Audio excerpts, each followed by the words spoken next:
इसमें क्या है कि एक वेज है कैपिटल एम का, स्मॉल एम का मास है, इसके और इसके बीच का फ्रिक्शन कोफिशिएंट के बराबर है। फिर इस पुली से इस पुली के ऊपर से आती है, फिर इस पुली से होकर इस क्लैंप से लग जाती है। इरडो का 1.78 प्रॉब्लम है। पूछ रहा है कि find acceleration of small m block, इस ब्लॉक का एक्सेलरेशन कितना होगा। तो मैंने क्या किया कि जब ये ब्लॉक नीचे को रहेगा तो इसका एक्सेलरेशन मैंने इधर मान लिया। हालांकि कोई प्रॉब्लम है नहीं तो मान सकते हो, मैथमेटिक्स एडजस्ट कर लेगी डायरेक्शन को। तो मैंने इसके एक्सेलरेशन को इस डायरेक्शन में एज्यूम किया। मान लिया इसका एक्सेलरेशन इस डायरेक्शन में a1 है और इसका एक्सेलरेशन नीचे की ओर a2 के बराबर है, a2 के बराबर।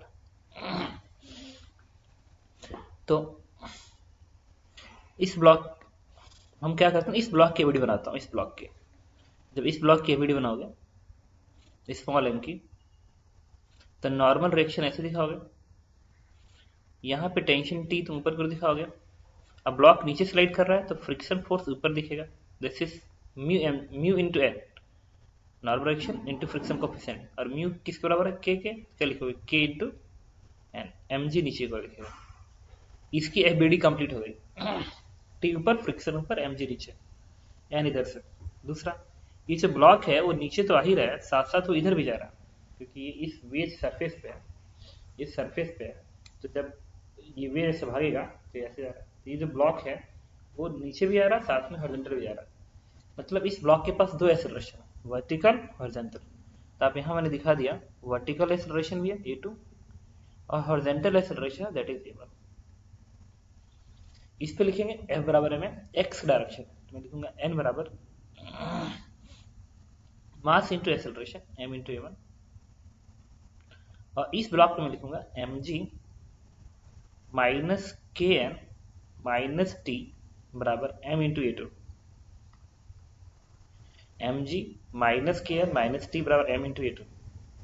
अब हम बात करेंगे इस पूरे इस वेज के वीडियो बना दो, इस वेज के अलग से। तो जब वेज के वीडियो बनाओगे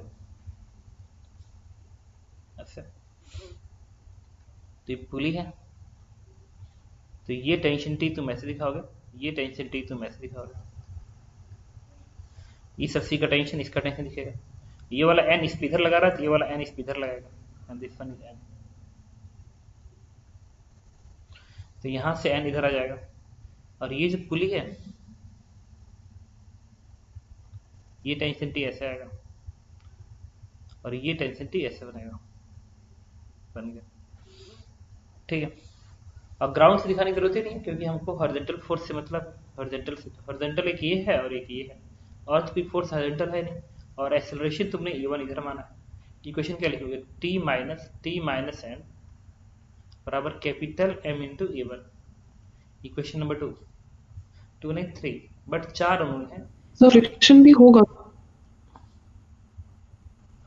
इस पे जो फ्रिक्शन आएगा वो नीचे पर आएगा, and that is k into m। यही फोर्स इस पे नीचे पर बनेगा। बट इक्वेशन में हॉरिजॉन्टल लिख रहा हूँ, तो t माइनस n बराबर m इंटू a1। ये थर्ड इक्वेशन है। और 4 अणु है, a1 a2 n और t। हम लोग कांस्टेंट रिलेशन बनाएंगे। यहाँ पे लिखेंगे x1, इसको लिखेंगे x2, इसको लिखेंगे x3। तो फिर इसके लिए मैंने यहाँ पे लिखा x1 plus x2 plus x3 बराबर कांस्टेंट। x1 इसके सेंटर और इस ब्लॉक के बीच की दूरी है, वर्टिकल डायरेक्शन में।